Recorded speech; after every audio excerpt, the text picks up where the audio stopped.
नमस्कार भाइयों और बहनों। मैं अपना एक लेख आपके समक्ष प्रस्तुत कर रहा हूँ। मेरे लेख का शीर्षक है गांधी और नेहरू असफल नेता। गांधी और नेहरू को क्या हम असफल नेता मान सकते हैं? 2014 से पहले कांग्रेस पार्टी ने गांधी और नेहरू को भारत के महानतम नेता के रूप में प्रस्तुत किया हुआ था, पर 2014 के बाद ये सब कुछ बदल गया। 1947 में हमें आज़ादी मिली थी। कांग्रेस पार्टी ने भारतीयों को ये बताया था कि आज़ादी कांग्रेस पार्टी ने दिलाई थी, पर अब हमें यह पता चल गया है कि आज़ादी आज़ाद हिंद फौज और सुभाष चंद्र बोस के कारण मुख्य रूप से मिली थी। कांग्रेस का योगदान आज़ादी दिलाने में बहुत कम था, पर स्वतंत्रता के बाद लंबे समय तक कांग्रेस पार्टी का शासन रहा। इस शासन ने भारतीयों को मानसिक दृष्टि से गुलाम बना लिया। कांग्रेस ने अपने शासनकाल में खूब भ्रष्टाचार किया और खूब अपराधीकरण फैलाया। कांग्रेस के बारे में गांधी जी ने कहा था कि कांग्रेस को अब भंग कर देना चाहिए, पर नेहरू ने कांग्रेस को भंग नहीं किया।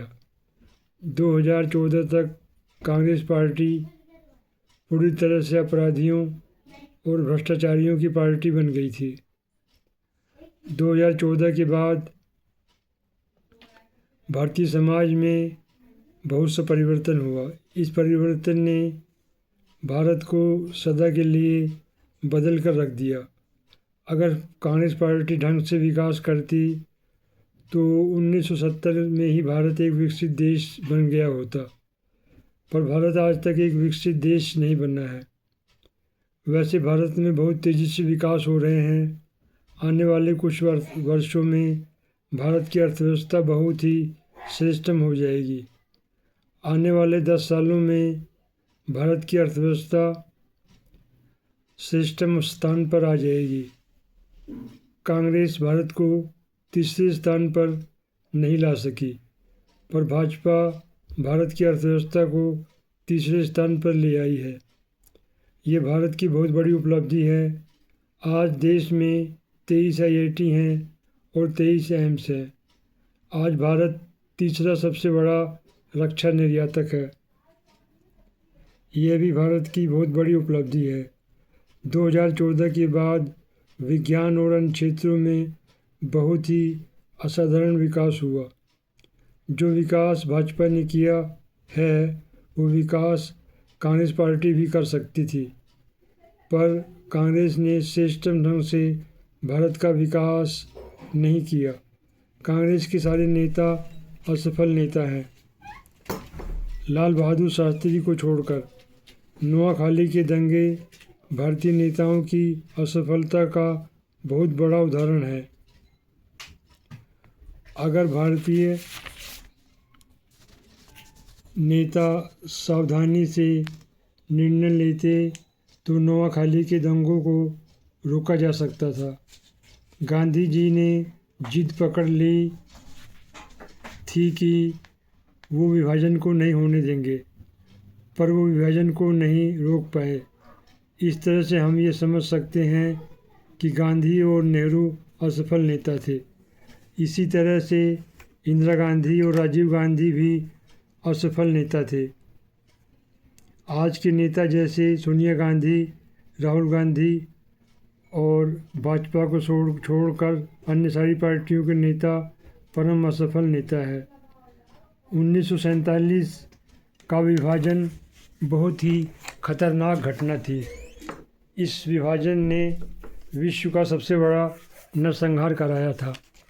वह नरसंहार बहुत ही खतरनाक था। उस समय आबादी की पूर्ण रूप से अदला बदली होनी चाहिए थी, पर कांग्रेस पार्टी ने ऐसा नहीं किया। कांग्रेस का ये विचार बहुत ही खतरनाक निकला। कांग्रेस पार्टी, आर्य समाज, राष्ट्रीय स्वयंसेवक संघ और अन्य संगठन भी सिस्टम ढंग से इस नरसंहार को रोक सकते थे।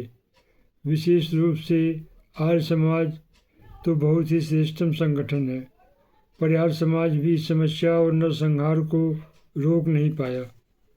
आर्य समाज के होते हुए भी कांग्रेस पार्टी बहुत लंबे समय तक भारत की सत्ता पर छाई रही। यह आर्य समाज के लिए बहुत ही सोचने की बात है।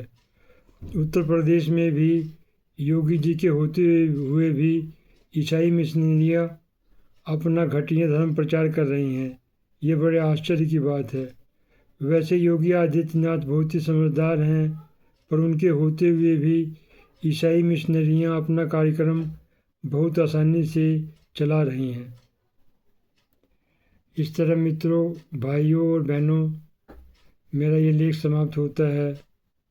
मेरे लेख को सुनने के लिए और मेरी वीडियो को देखने के लिए आपका बहुत बहुत धन्यवाद।